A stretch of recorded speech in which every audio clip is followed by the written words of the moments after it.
Hello and welcome to Sports. Let's begin the news with the story that the Super Eagles of Nigeria have been cleared to leave Libya following a despicable hostage incident at the Al-Barak airport. They are scheduled to depart by 2 p.m. Nigerian time. The Minister of Sports Development, Senator John Eno, has condemned the recent actions of the Libyan authorities who held Nigeria's Super Eagles and their officials hostage at Al-Barak airport.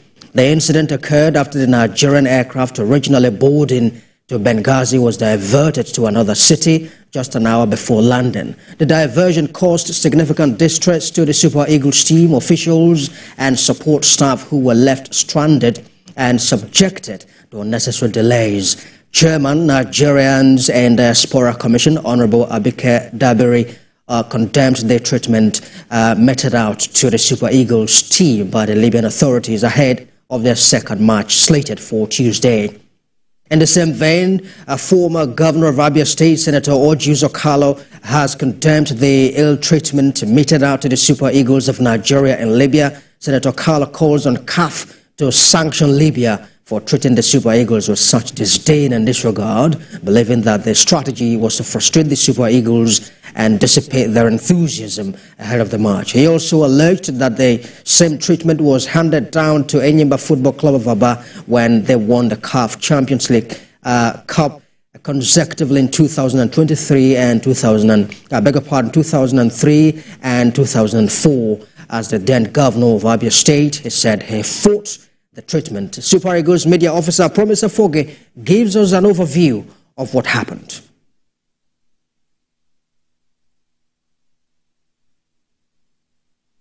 While Osimhen has taken to social media to show support for his teammates, he said, let me quote him, "I am disappointed by the unfair treatment meted out to my brothers and coaches. Of course, in Libya, actions like this go against the spirit of sportsmanship. My support is with my team, and I know they will stay strong despite these obstacles." Let's listen to Promise Foge now, who gives us an overview of what transpired.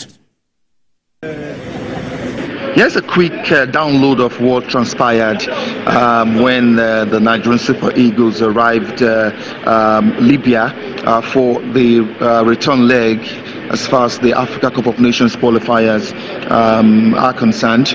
The Super Eagles of Nigeria left Ikotekpene, their base, in high spirits, flew a chartered flight into Libya called Al-Bakan to an airport used only for Hajj, and then the pilot only said this to some of the officials of the Nigeria Football Federation not to create any apprehension amongst the players, and we landed in the eastern part of Libya. The initial destination was Benghazi, and we're supposed to land in Benghazi and take a 2-hour trip to Benina, where the game was supposed to be played. And now we were told that the team cannot leave the premises of the airport. And initially, the Nigeria Football Federation had made arrangements, logistical arrangements for the team in Benghazi. Our boss was waiting in Benghazi for the team, and on arrival here, no one has a Libyan SIM card. They shut down the Wi-Fi at the airport, so there was no communication whatsoever. No one could communicate with anybody from this location, and so everyone was just in no man's land.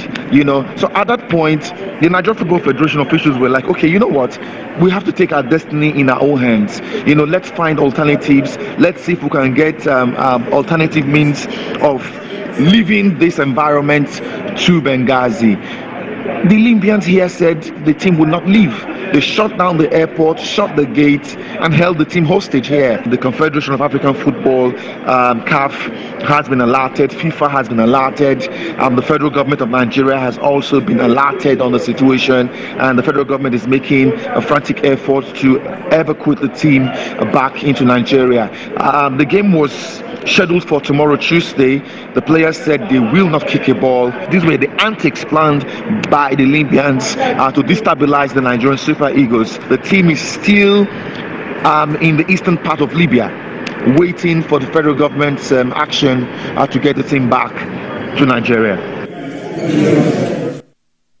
All right, of course, voice of Super Eagles media officer. Meanwhile, Libyan Football Federation has issued a statement in relation to the incident involving the Super Eagles.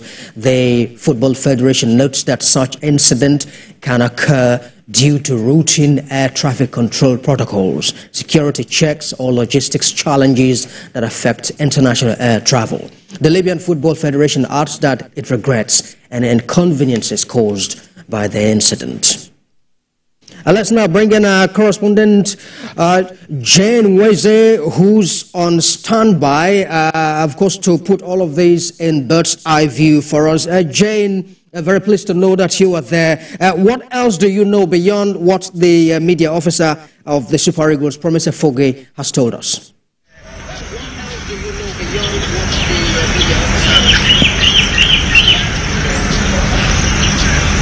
Well, of course, the first thing I can say I know is that this is an antics known for the North African teams. Most other countries, parts of Africa, have been complaining that CAF needs to demonstrate that they are not for North African teams in poor treatment of visiting countries when they come either as club sides or as players. But good enough, the Nigerian team are on their way back to Nigeria. They will first of all land in Kano for immigration clearance before touching down at Abuja and also in Lagos. That's the best part of this. But the inhuman treatments that have been meted to the players, no food, no water, for almost about 20 hours now, it's indescribable. IK. All right, Jenny, a number of high-profile sports personalities that I tried to have conversations with early this morning when the news broke just said they couldn't put out any comments because they were waiting for the Nigeria Football Federation to lead in condemning this loathsome, reprehensible behavior from the Libyan officials. Have we heard anything from them? You are in Abuja at the moment. Any statement from the NFF? Or if not, why?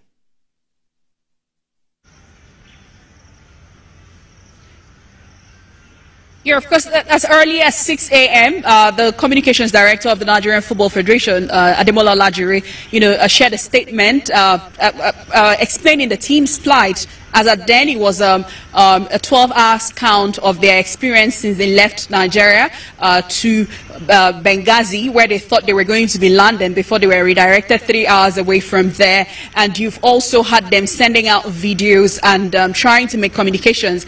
But just a few minutes ago, the Minister of Sports Development, Senator John Owan Eno, actually addressed the press. Prior to that, he released an official statement talking about what the federal government have tried to do, being in contact with the CAF president directly, Mosepe, and the whole CAF secretariat to ensure. CAF was trying to propose that Nigeria should find a way to go ahead and play the game.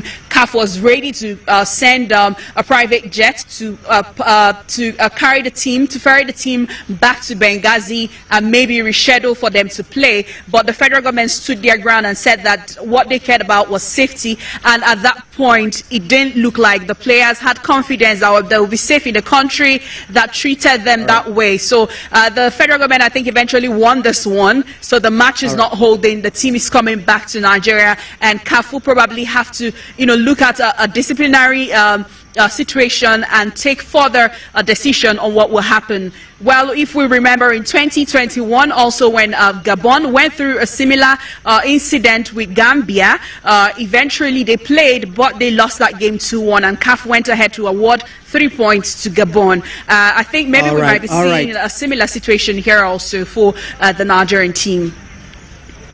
All right, Jane Weze, our correspondent in Abuja, many thanks indeed, of course, for talking to us about the incident.